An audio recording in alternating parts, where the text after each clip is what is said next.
Welcome to the original Cooking Duels. And today we're going to be talking about some Asian spices and Asian oils and even some Asian curries. Okay, I'm sitting on my kitchen floor because I just got some new spices in and I have to do some rearranging. So I thought I would take the opportunity to go over some of the spices that I use. These McCormick bottles or jars are maybe, I don't know, 2 years old. And there's some of them that are older in the back, and they were emptied, and then I bought new McCormick, which is plastic now, and I put them into glass. So these are typical spices that that might be seen in every American kitchen or European kitchen, maybe also. And, just a bunch of different normal household spices. Cayenne pepper up here, put that on burgers sometimes. Some flavoring things here that I don't use very often, and just normal spices. Now I'll show you the Asian spices. So getting a list of Asian spices is tricky. It's like, asking, Googling the 10 best NFL players, and you find 500 lists with 500 different variations. Or you ask 99 people, you get 99 answers. Same goes here, so I thought I would pick some lists from some trusted sources instead of an Asian restaurant or an Asian cook or an Asian chef. This is Unilever. So first they start out with chilies, fresh or ground. I have both, fresh and dried chilies, and then cinnamon. Everybody knows cinnamon. Ginger and star anise, and you got to watch how you say that. The British say anise, we say star anise. And then cumin, and then this galangal root is Thai ginger, and I have never used it. And I imagine you can find it. I could find it at Asian stores, but I can find regular ginger in my grocery store. So that's what I usually buy. Might be sacrilegious using that in a Thai recipe, but I do it. And then we have saffron and turmeric, and I have these both in powder form.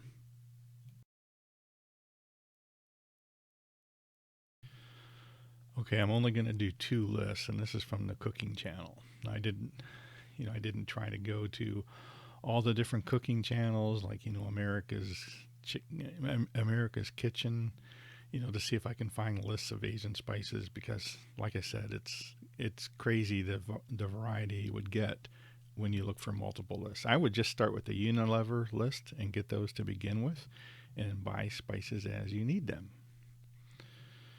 So what do they say here? So bamboo shoots. I've only used those a couple times, and I get them canned, and I know they're not very good. Chili bean paste is more for baking. It's a sweet paste. Chili sauce, dried chili flakes. I have dried chilies instead, and egg noodles. I have all kinds of different noodles: wide noodles, thin noodles, Thai noodles, Japanese noodles, all kinds.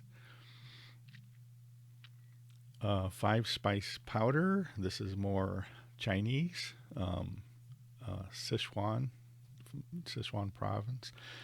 Glutinous rice is also like a dessert thing. And then peanut oil. Yeah, I have peanut oil. Jasmine rice. Yeah, I just got a 5 pound bag. You can buy that at Walmart. And then rice vinegar. Yeah, you can buy that anywhere too. So these are pretty easy to find. Okay, this is a spice rack in the opposite drawer or door underneath my. This is a downdraft cabinet for my cooktop, my island, and it's a little bit cluttered, but it works for me. Here's some oils. I'll explain those later. And here's a bunch of things I buy in bulk, bigger things of spices. But let's take a look at this drawer first, or this door, I mean. So I've got 3 levels of spices here, and we'll take a look at them. So first, ground ginger. I have to use ground ginger every so often because I can't seem to keep fresh ginger in the house very long. You know, I wrap it in foil and I treat it right, but it's, you know, it just seems like I'm always out of it when I need it. And this is 5 spices, which is really, it says Oriental, but it's really, you know, a Chinese spice. And then Cajun, which is, you know, typical American spice, or curry powder. Um, I've used it a little bit, but you know, I have curry sauces that I use for Thai cooking. So I have some, you know, red curry and yellow curry and green curry, and I also have some massaman curry in jars, and they are either opened and in the fridge, or they are not opened yet. And then cayenne pepper, so 2 different kinds of pepper here, Cajun and cayenne, are very basically the same thing. then then some blackened seasoning. How did that jump to 2x? Crazy. I didn't think I touched it. You know, this is an old Google Pixel phone here that I have. It's a 2XL Google Pixel phone. And I sent my Google 4XL in for repair into Google. They either lost it or, you know, they can't repair it, and they're going to send me a Google Pixel 6 Pro to replace it.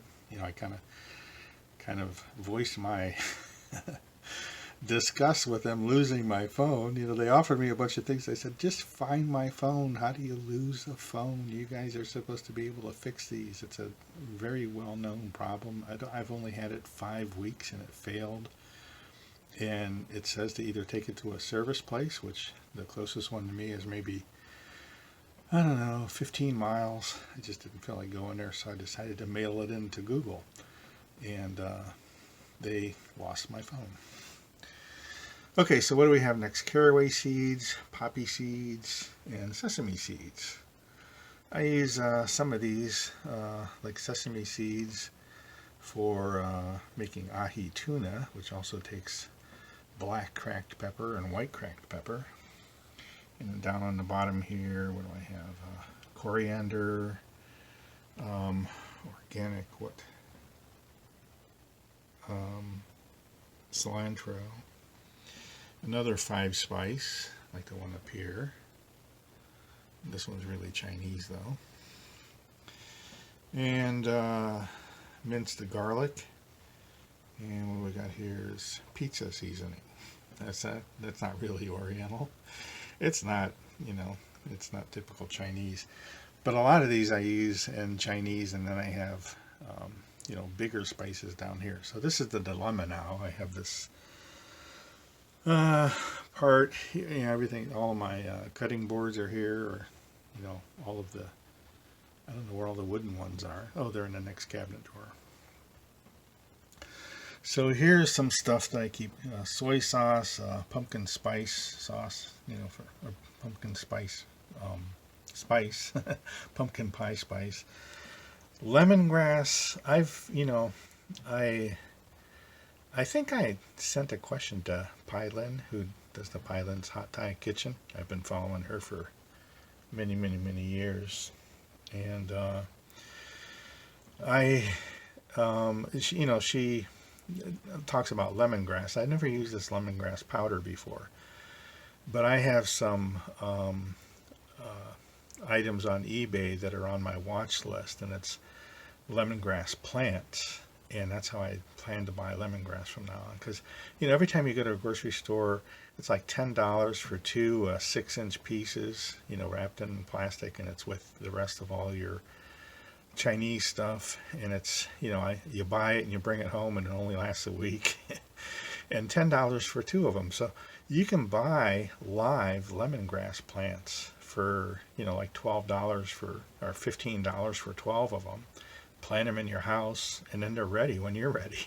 So I'm going to try that next. And then we have some ginger here, some tiger sauce, some of the Thai, this is, what is it, red curry? Yeah. and various things. Let me see if I can. I don't know how I'm going to hold a microphone and my phone. I already showed you that. So here's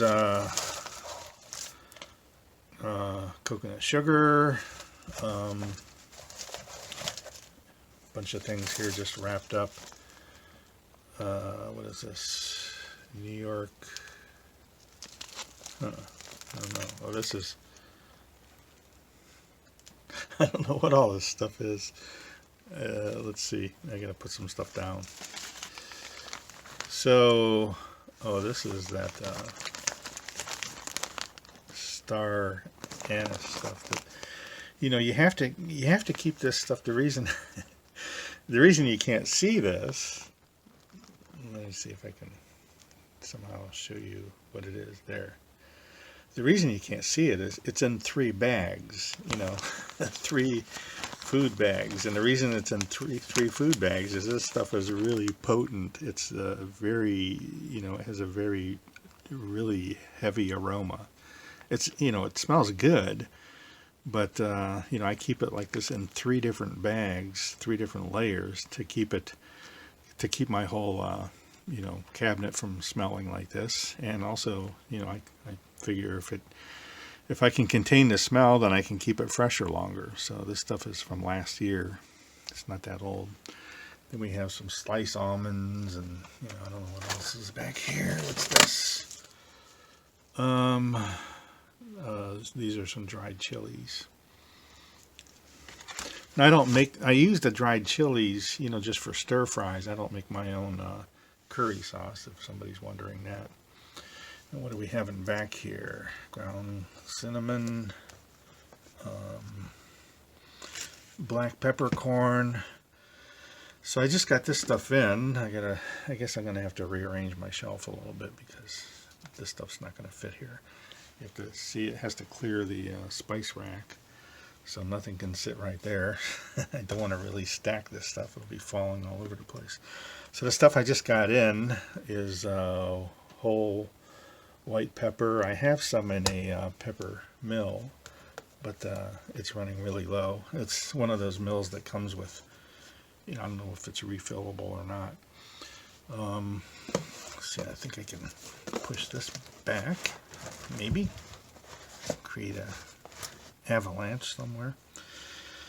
So this other stuff I just got in, this is mint leaves, and a lot of recipes call for fresh mint leaves, and this is ground mint leaves, so I'll try that. These are fresh. Like I said, they just arrived. I'll put it up there for a minute. And tarragon leaves, need those every so often. So I'm not crazy about this coming with that much airspace in it, so I'll probably take like a sandwich bag and fill it with air and shove it in there. Take up some room. And what else do I have? Some crushed red pepper, which really could go over on the American side. And then what else do we have? Oh, that's it. So I guess I have things put away now. What's behind here? So this is some fish sauce. So I have fish sauce that's open, that's in the fridge, and then I have an extra bag here. And what is this stuff? This is mint leaves. And like I said, I just got where's mint leaves at? I just saw it somewhere. Anyways, oh, here, that big one, mint leaves. And then I got this oh no, this is, what is this? What is this? I gotta open it to figure it out. And then, some soy sauce, and some toasted coconut. Use that in a lot of recipes. That's a new bag though. I have a half-filled bag somewhere back there. And this is something that everybody should have. This is some oil for cutting boards, for wooden cutting boards. So I'm pretty I don't know, maybe anal about this, but I don't cut meat on wooden boards, and I don't think anybody should cut meat on wooden boards. Whoops, the microphone fell out. Wood is really porous, no matter what kind of wood you have. I have a 700 square foot woodworking shop in the basement, 750 square feet, 2 rooms, a machine room and a finishing room, and I've been woodworking since I was a little boy. So I know a few things about wood, and if you take any kind of wood, it doesn't have to be oak, but oak would be a real obvious one. Slice it off with a miter saw, and slice it off maybe a 1/16 of an inch thick, and then hold it up to a shop light, and you can see light through it.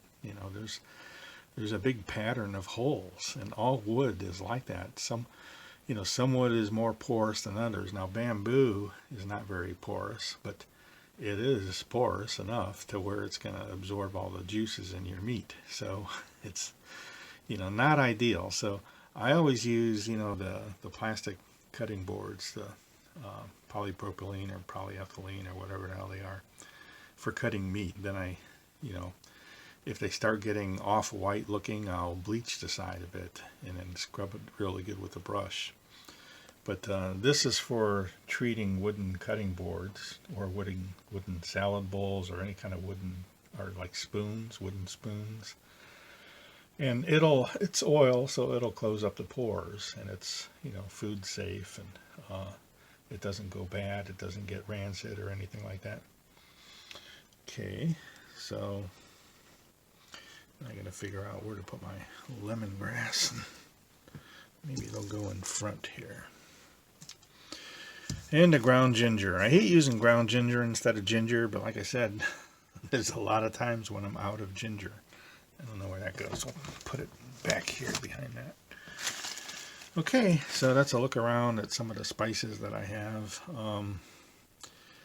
I think this is about all you need, to do most Asian cooking, Chinese or Japanese or. Anyways, when I need another spice, I order it, and I can get spices pretty quick.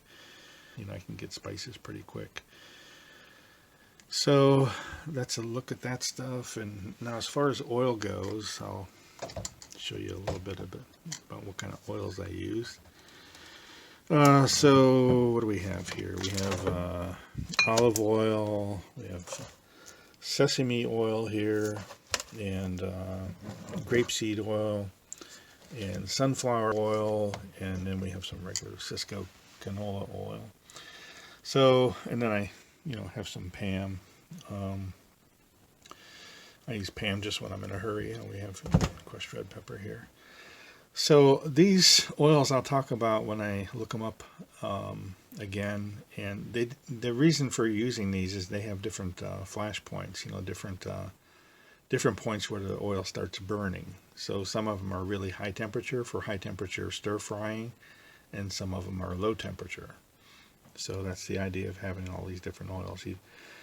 You could probably always use a high temperature oil for all your cooking, but for not very high temperature cooking, you can have something healthier, like this Crisco omega-3 stuff, or I have some oil in the pantry too that I use. That's when I need a lot of oil, if I'm making pancakes or something like that. But for most Asian cooking, I use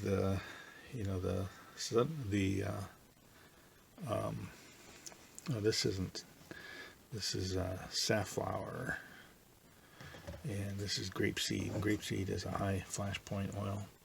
Sesame oil. Okay, so I hope that last part was loud enough because I didn't have the microphone up to my mouth. And I'll add some graphics to this. And so again, getting a list of essential cooking oils is kind of like, looking up everything else. You ask 99 people, you get 99 answers. So here's some essential stuff: olive oil, avocado oil, coconut oil, sunflower oil, and then some stuff on the bottom. The important thing is to, and this is where I Googled the flash point or the smoke point. And just, to have a variety of oils with, lower cooking oil, like, butter is about the lowest, and then coconut oil, and then have some high temperature ones. So here, if you look it up in Wikipedia, they have a more complete list, and I just highlighted some of these that are over 400 degrees. So you have some olive oil on the bottom and coconut oil that are pretty high temperature, and corn oil, some corn oil. And this is the last part of the list with some sunflower oil and safflower oil. And also, what else is on here? Pecan oil. I don't have any of that. But have some regular oil and then some high temperature oil.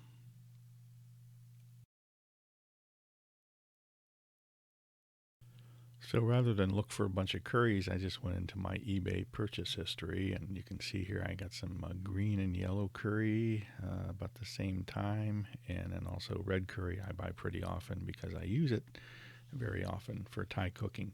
And this brand comes in packets, something I learned from Pylon of Pylon's Hot Thai Kitchen.